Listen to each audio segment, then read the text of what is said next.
অর্থনৈতিক অবস্থা দেউলিয়া হয়ে গেছে, কি তলাবিহীন ঝুড়ির তলা নাই, রাষ্ট্রের ব্যাংক হচ্ছে ফোকলা হয়ে গেছে, এইসব বুঝতে চায় না। সাধারণ মানুষের কথা হচ্ছে যে আইন শৃঙ্খলার পরিস্থিতি নিয়ন্ত্রণে থাকবে, আর হচ্ছে দ্রব্যমূল্য নিয়ন্ত্রণে রাখতে হবে। কোনো ট্যাক্স ম্যাক্স নতুন করে করের আওতাভুক্ত হতে চায় না। আপনি একটা জিনিস চিন্তা করেন, একটা এমপি তার তো নলেজ থাকতে হবে। যেমন এই যে আমাদের টোল আদায় হয় না ব্রিজ থেকে, তো এইগুলা তো কোনো, বাংলাদেশে কয়টা ব্রিজ আছে যে 10 বছর মেয়াদি টোল আদায় হয়, কি 20 বছর কি হয় না? এরকম তো না, হতেই আছে। যেমন যমুনা, আমাদের দিকে যমুনা, আমাদের ওখানে মহানন্দার উপর একটা সেতু আছে।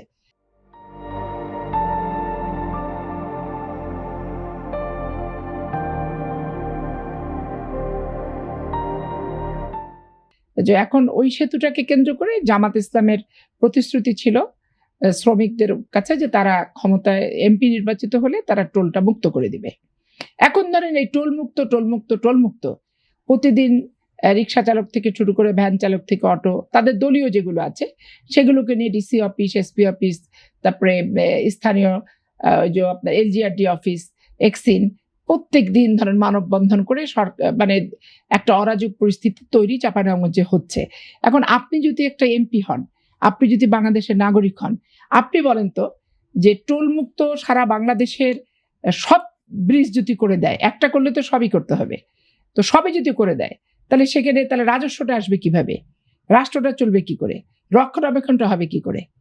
একটা সস্তা সেন্টিমেন্টে নির্বাচনের ইস্যু তৈরি করে একটা সাধারণ মানুষকে ভুলায় ভালায় ভোট নেওয়া এক জিনিস, কিন্তু আপনি যখন এমপি হয়ে যাবেন, আইন প্রণেতা হবেন, তখন রাষ্ট্রের সবকিছু আপনাকে ভাবতে হবে। রাষ্ট্রের রাজস্ব কোথা থেকে আসবে, রাজস্বের পয়সা দিয়ে রাষ্ট্র কিভাবে চলবে, এটা যেমন ভাবতে হবে, ঠিক তেমনি ভাবে কোন কোন বিষয়ে আপনি রাজস্ব বাড়ালে মানুষের জনজীবন আবার ক্ষতির বিষয় হবে না, সেটা হচ্ছে ভাবতে হবে। এখন একটা ব্রিজের উপর টোল চলতেছে 94 সাল থেকে, এখন তাদের নির্বাচনী সময় তাদের ইস্তেহার হচ্ছে টোল মুক্ত ব্রিজ করে দেব। তো টোল মুক্ত ব্রিজ করার আগে তো নিয়ম কানুনটা জানতে হবে, যে রাজস্বটা আদায় যখন বঞ্চিত হবে, তো শুধু কি সরকারি দলেরই ব্যর্থতা আসবে, বিরোধী দলের আসবে না?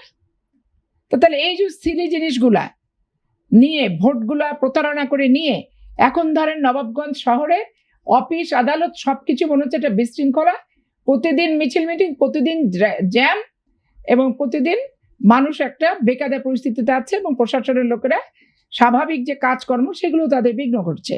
আমার কথা হচ্ছে এমপিরা অনেক পাওয়ারফুল, ক্ষমতা থাকলে রাজস্ব না নিয়ে যদি হচ্ছে আপনার রাষ্ট্র পরিচালনা করা যায়, সেটা উপরে এসে আলোচনা করে তাদের তো বুঝতে হবে, বোঝার তো একটা জায়গা রাখতে হবে।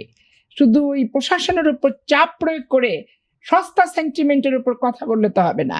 রাষ্ট্র পরিচালনার অর্থ তো জনগণের ট্যাক্সের পয়সা দিয়ে আসে, কারোর ব্যক্তিগতভাবে তো আর আসে না। তো সেই রকমই আর কি। এখন এমপি সব হয়েছেন নতুন নতুন এমপি সাহেবেরা, এখন এমপি সাহেব কি বুঝতেছে না এগুলো, এবং তাদের লোকজনকে বোঝানোরও ব্যাপার আছে, যে লোকজনকে কিভাবে বোঝাবেন বিরোধী দল, সেটারও ব্যাপার আছে। ওনারা তো কথায় কথায় উত্তেজিত করে দেয় মানুষকে, কথায় কথায় রাস্তা নামাই দিচ্ছে, কথায় কথায় ডিসি অফিস ঘেরাও হচ্ছে, কথায় কথায় এলজিআরডি ঘেরাও করতেছে, স্মারকলিপি দিচ্ছে, হুমকি দিচ্ছে, থ্রেট দিচ্ছে। এখন এগুলো কি আচরণগুলো কি বিরোধী দল সুলভ বলে না, রাষ্ট্রের নাগরিক হিসেবে কি যথার্থ আচরণ, যথার্থ চাহিদা? এটা এগুলো বোঝার ব্যাপার। আপনি কি বলতে চাচ্ছেন জামাত আর কি হুমকি ধামকি রাজনীতি করছে? জামাত তো সারা জীবনই হুমকি ধামকি বিশৃঙ্খলারই রাজনীতি করে, নতুন কি? তাহলে মানুষ তাদের অ্যাকসেপ্ট করছে কেন? মানুষ কোথায় অ্যাকসেপ্ট করছে? সংসদে বিরোধী দল হয়ে গেল, সংসদে বিরোধী দল তো ইউনূস সাহেব বসায় দিয়ে গেছে, তাই আওয়ামী লীগের অনুপস্থিতিতে ইউনূস সরকার বসায় দিয়েছে।